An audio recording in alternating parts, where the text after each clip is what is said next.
Hey guys, it's Hans Hobbies, and I don't have anything big for you guys today, but um, I recently uploaded my video on my WPL C24, and I thought, why not just go over some of my like mini and micro cars? So if you guys have seen my earlier videos, you guys have seen these cars. Um, these are the team associated little 128th scale um, RC cars. This one used to be the RC10 version, or the RC28 as they call it. And it came with this body, which also looks pretty cool, but I had this new bright RC car body that had this correct wheelbase. So I decided to make it into a Ford truck. I know the wheels and tires don't make sense for this, but I thought it looked pretty cool, and it has a full depth bed, so that kind of increases the playability on it. My original plan was to make a trailer for this and make it trailer the racing buggy. These are pretty nice cars. They are pretty. They're kind of pricey for what they are. They're not really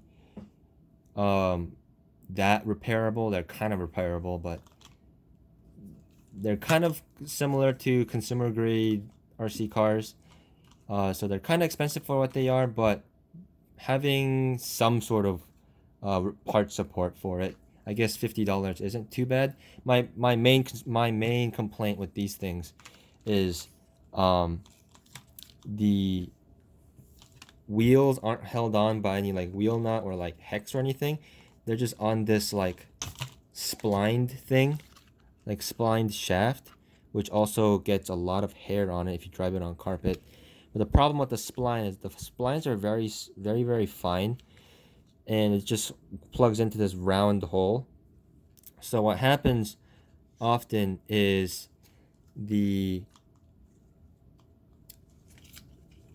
that the when you accelerate, one of the wheels will kind of spin in the shaft, and it'll make the car kind of veer off, and makes it really hard to drive these at speed very slowly in a small enclosed area, because it'll make really tight turns one direction, and the other direction will make like a super wide turning radius.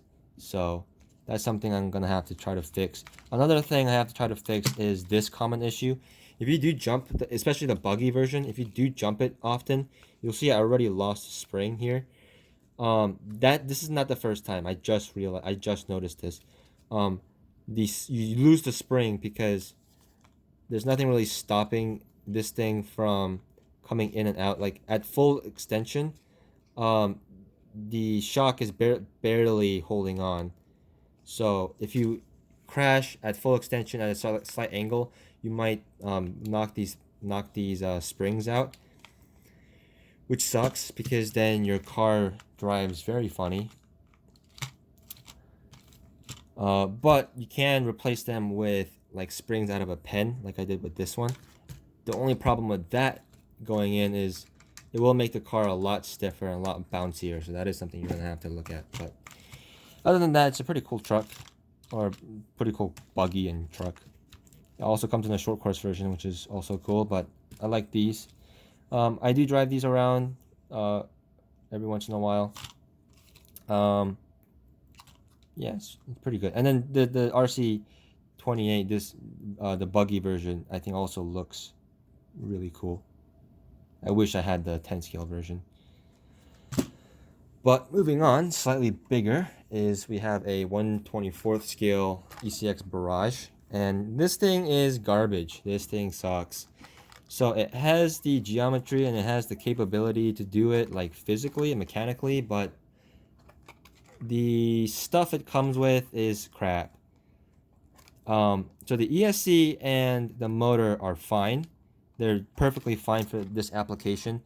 The problem is the battery. It uses these like really tiny, crappy nickel metal hydride batteries, and these suck. Like the moment you put any sort of load on it, they die.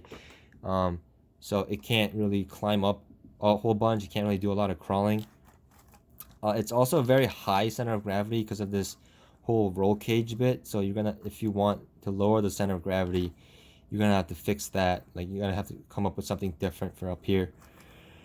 And it also has a lot of resistance out of the box because it uses full like brass bushings. I have replaced it with ball bearings, which seems to make it run a lot smoother and makes it run a lot nicer. But then also another problem you run into is the servo is crap, so it doesn't have any oomph to the steering, so you can't really go where you want it to go. So I went ahead and replaced the servo too with the Metal Gear high torque servo. And for such a tiny truck, I don't know if you would really want to spend all that money working on it. Also, the axles are huge for the scale of this truck, but they tried to literally scale down a 10th scale crawler into 24 scale, and some things just don't really work very well in a smaller scale. They should have done what like something like Axial did with like worm gears and something like that for a little skinnier axle, a lot better performance, a lot more torque, all that good stuff. Once I do find a good battery for it, though, it is a pretty decent crawler. Though, like it's still not the best. The tires are pretty good though. The suspension geometry is still pretty good. Mechanics of it is decent. It's just the electronics suck out of the box. The motor also has a problem of burning out if you do run it on LiPo for a long time. So it is something that needs a lot of work. So I don't know if I would recommend this truck, but it is still cool to have. But this one doesn't get run very much as a crawler, especially since my next two vehicles, or two of my vehicles, one of them being this 1/18th scale Gelande 2. Now this is, you can see, 1/18th scale, so it's slightly bigger, though the wheel size is very, very similar. And this truck is much better quality. It's a lot more detailed. It looks much better. It has a full depth interior with even like footwells and gas pedals and all that. Very, very highly detailed, like RC four-wheel drive tends to be. These are real steel bead locks. These are kind of like all-terrain style tires that are also very soft. All these links, the axle, everything, the bumper, all of this is, everything under here is basically metal, with aside from the drive shaft, the transmission, and the body shell is all plastic, but everything else is all metal chassis rails. It's pretty good quality, but this one I have a few complaints. One complaint is it's way too expensive. This car costs like around $250, which for that money you can easily get a 10th scale crawler. And yeah, I know like it has all the little metal bits and it is higher quality, though for such a small scale vehicle I don't know if it's worth that kind of cash. If that's something that you're able to swallow, go for it, definitely, because it's not a bad truck. Another complaint I have is the transmission seems to have a lot of slop. You can see how much it free rolls before the transmission locks in and actually engages. That's a lot of slop there. Another thing is it's very high center of gravity because the battery mounts in the back, which is not good. And just the heavy body makes it so that it flips over pretty easily at any sort of incline. So what I've done is try to add more weight to the bottom with these weights, but even so, it's still not the greatest weight distribution. Another thing is this motor is very, very small. You can see the Barrage motor is this long motor here.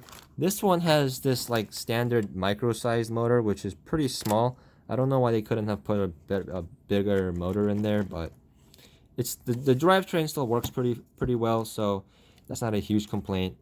It's just a note I had. But my most major complaint though is the way the body mounts. I think they could have done something better for the body. They were trying to keep the body from having any body mount holes and stuff, but they could have done that in a different way. Like Axial now has where you just have body posts attached to the body, which this already has body posts attached to the body. But for this one, you have to screw them on instead of just pins, which would have been much nicer. And on other versions of this truck, it's fine, it's whatever, because they're all the same sized machine thread screws. But for some reason on this Land Rover version, the rears are fine because they're machine thread. You can take them off and on and off multiple times. It's not gonna be a problem. But for the front, they're self-tapping screws that help tap directly into the body, and also they're a different sized screw. So it makes it super annoying to have to change the battery or do much with this truck. So every time I want to run this truck, I have to like mentally prepare for the gymnastics I have to go through to get it ready to run. But once you do get to run it, it is pretty nice. It's a pretty cool truck. I might do a full review on it. The mirrors, it does have mirrors, but they are made of plastic that's far too hard, and they will break off the moment you roll it over. That's why both of mine are gone. But yeah, that's also a pretty nice truck, and I do enjoy driving that one. Another mini car I have is this Lunchbox Mini. Now this isn't to be confused with the Lunchbox Junior, which is just go forward kind of four-wheel drive little toy. The Lunchbox Mini is a full function RC car. It's in 1/24th scale. Tamiya says it has a wheelie bar. It can do the wheelies. It has four-wheel steering if you put in this optional steering link. It is four-wheel drive, unlike the regular Lunchbox, so it can do like stoppies. It can do a bunch of tricks. It's a pretty cute car. I like the looks of it. I like how it drives. I think it's pretty cool. The only thing is it does require like a proprietary sized battery, which I've yet to find. So this one hasn't seen a lot of action yet, but once I find a battery for it, it will definitely get a lot more miles on it. It is a pretty cool truck. And it's also priced decently too. I think it's like $90 or so, which I think is worth it for this truck. And then finally, we have the biggest 1/16th scale WPL that you saw in the previous video. So I won't go over this in that far detail, but in terms of scale looks, this one and the RC four-wheel drive are pretty comparable. The RC four-wheel drive is slightly higher detailed and higher quality, but this one also has like the similar style axles, Toyota style axles, and it has decent quality, and it's like much cheaper. Like even with all the upgrades and the way too much money I've spent on this, it's still probably a lot cheaper than this thing, and they handle about comparably, but this one's bigger, and it has you can use the same LiPo batteries. So for bang for your buck, I think this one would be better. But if you want overall higher build quality and detail, then you can't really beat RC four-wheel drive. It's just a shame that it's all so expensive. But yeah, that's my quick little video going over some of my micro cars. Especially since a lot of us are stuck indoors. Here being Michigan, also likes to snow for some reason. Like someone's been shaking the snow globe too long in the middle of April. So I do appreciate having some stuff to run indoors when I get tired of playing Xbox or doing whatever other doing like work and stuff. Like this is a good way to like wind down indoors. So, yep. As always, if you enjoyed it, please subscribe, comment down below, give me a like, all that good YouTube shenanigans, and I'll see you guys next time.